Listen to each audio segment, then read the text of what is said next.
Hey guys, welcome back here today. Today we're gonna kind of do a follow-up on this A300 Beretta Ultima.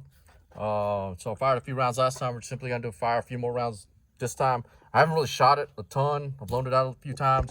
We added some Velcro on the side for a Velcro side saddle right here. Like I said, I usually do shells up, so we're gonna do shells up. We're just gonna practice loading it from there into the port and see if we can do some port loading and go from there.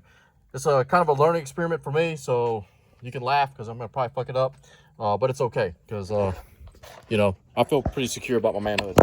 All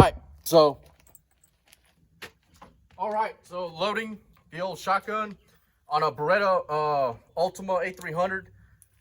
If you pull the bolt back, it's just gotta keep moving forward. So you're gonna have to like push on this doober right here that drops the elevator here and allows you to lock it open. Your other way that you can do that is to release it. You're gonna hit this bolt release right here and it will release the slide forward. The only other way to do that, and make sure it's on an empty gun, is to pull the trigger and it will lock back on the last round. So releasing the sear, I guess, puts the hammer down and then it will do some weird stuff and lower that part of the elevator and allow you to lock the bolt open. You can ghost load these guns, which simply means if I drop the round in here, I can ease the bolt forward and you have one in there plus I think a full tube. I don't mess around with that. I'm just gonna load the whole tube and be able to rack it. It's got a cross bolt safety here, as indicated by the red facing toward the left, which is just like a Remington 870. Now it's safe and now it's on fire. So red for fire. All right, so to ghost load this, sorry, again, I'm working my way through it. Bolt forward, elevator can move. Okay, so now I can load my shots. And to load from the side saddle, just like before, I'm gonna push up and in. Okay, now I've noticed this with people with smaller thumbs. Sometimes they'll bite right here. So a friend of mine, I think she's like a 4.5 ring size, and it will always pinch the crap out of her thumb right here.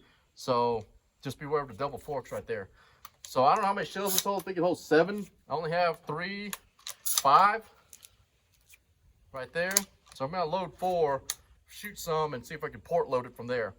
All right. So from here, there's nothing in the chamber. If I rack it, the elevator's empty, nothing happens, right? So nothing happens there. I'm gonna have to hit this button and that will drop. Sorry, when you push that button, it will eject the shell from there to the port. And I guess that's your ghost load, right?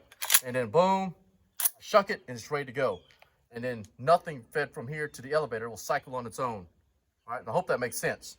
Maybe I did ghost load it. Anyways, load the tube, pop this right here, it drops one in the elevator. All you have to do is rack it, it loads it into the chamber. All right, safety off. All right, so same deal, good power stance. Gonna aim in, push-pull method just like you did before. And I'm just gonna blast this target. All right, here we go. All right, boom. A little bit more recoil than that weight 70, 14-inch, surprisingly. But no big deal. Here we go. Port's open, I wipe it in, hit the ejection button. All right.